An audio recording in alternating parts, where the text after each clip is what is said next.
Jolie paillette, j'espère que vous allez bien. Ici, tout va bien. Je vous fais un petit déballage Timoul, uniquement des moules silicone, surprise de mon mari. Alors, nous avons déjà regardé bien évidemment si c'était complet. Et voici. Je vais vous les présenter avant déballage et vous les présenter une fois travaillés. Évidemment, comme toujours, ce sont des emballages qui font beaucoup de bruit. Alors, en voici pour un. Il ne se souvient plus exactement ce qu'il représente. Alors, le mieux, c'est justement de le travailler et de vous le montrer.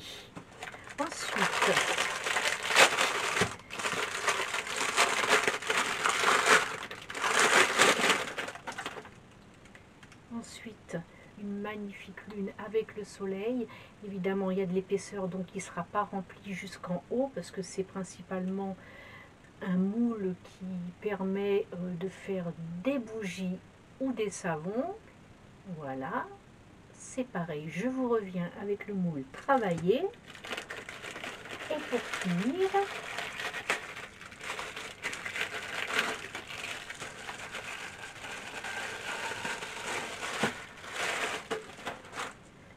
un superbe Bouddha.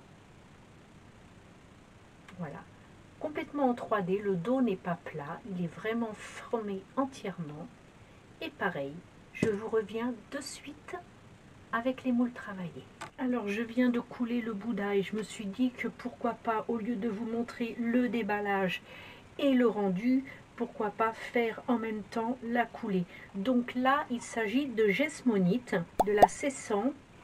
Alors, on mélange bien et on va relativement vite parce que ça se travaille à une rapidité incroyable. Ça catalyse très vite.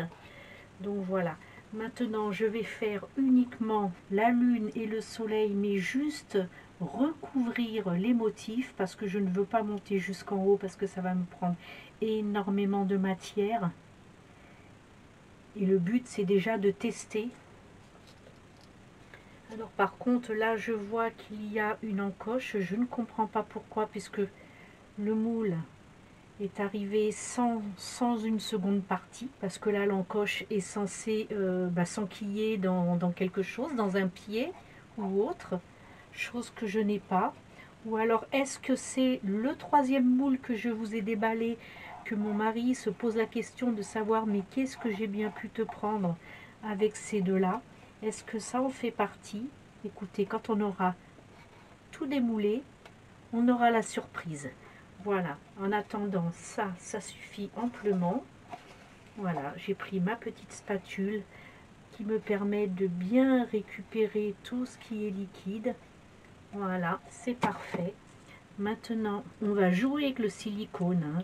On va bien bouger, faire en sorte que le liquide aille partout dans les petits coins, surtout lorsqu'ils sont comme ça à brut. Vous les voyez, ils sont complètement...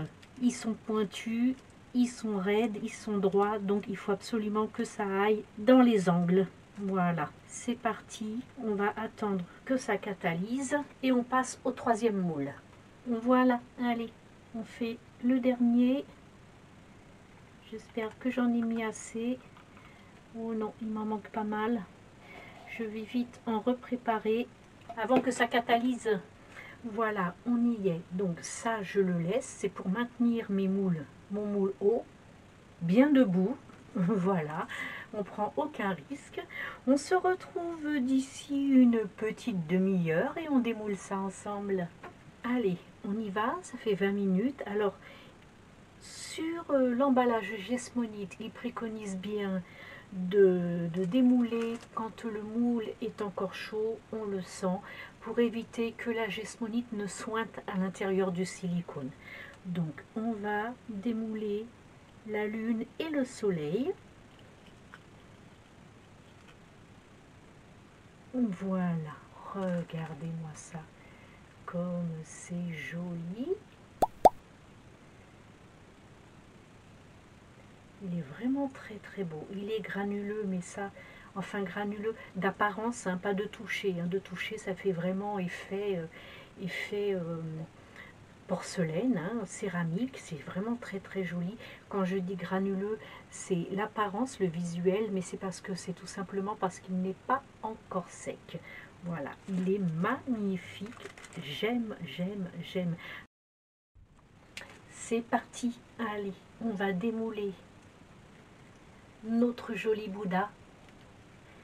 On va faire attention surtout parce que ce qui fait peur c'est la tête, parce que le cou est très fin et je ne voudrais pas que ça se détache. Donc on va bien écarter le moule, il est très très élastique, donc c'est parfait. Voilà, là on y est. Maintenant, on va tâcher de démouler la tête et ça c'est toujours, et ben voilà, elle s'est cassée. Alors voilà, il s'est passé une petite heure entre le démoulage et la décapitation et voilà, je l'ai recollé bien évidemment avec de la gesmonite, donc ça ne se voit plus. J'en ai refait une seconde qui elle aussi a été décapitée, donc apparemment on a un problème avec ce moule au niveau du cou. Mais ça ne se voit plus, mais bon, ça a quand même été cassé. Ce que je vais faire, c'est que je vais la décorer avec des petits strass autour du cou pour lui donner un joli collier. Alors attendez que je mette ça là afin que vous puissiez voir. Je vais même la coucher comme ça, vous la verrez bien. Voilà. Et maintenant, on y va pour le moule mystère. Alors du coup, nous sommes allés voir évidemment les commandes qui avaient été effectuées en cachette par mon mari pour faire une jolie surprise. Et ce moule-là est juste magnifique.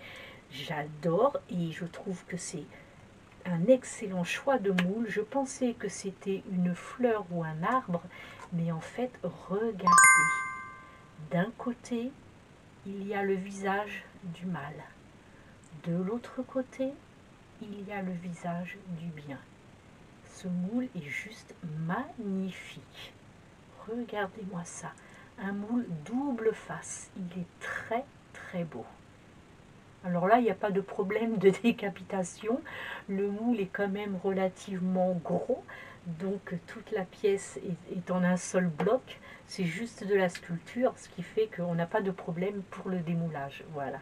Et bien écoutez, je suis très très contente des moules, mis à part le Bouddha 3D où l'espace est vraiment minime, minime, minime. Je ne sais pas si vous voyez le tout petit trou de la tête. Alors voilà, la statuette, je ne sais pas comment faire parce que la gesmonite c'est quand même de la résine. Et c'est censé être aussi costaud que la résine. Alors je vais le faire en résine époxy pour voir ce que ça donne et je le ferai pareil hein, en blanc pour que ça fasse quand même un joli rendu. Et je vous reviendrai dans une petite vidéo, une vidéo short, un réel, pour vous faire le démoulage avec la création en résine époxy. Voilà. J'espère que cette petite vidéo vous aura plu. En attendant, n'hésitez pas à liker. Cela me permet de voir que vous avez été nombreux à me suivre. Abonnez-vous aussi si ce n'est pas encore fait. Bienvenue aux nouveaux. Merci aux fidèles abonnés depuis des années qui me suivent. Merci à mon club des paillettes. Et puis, n'oubliez pas de commenter. Bye, de gros bisous à tous. Ciao, ciao.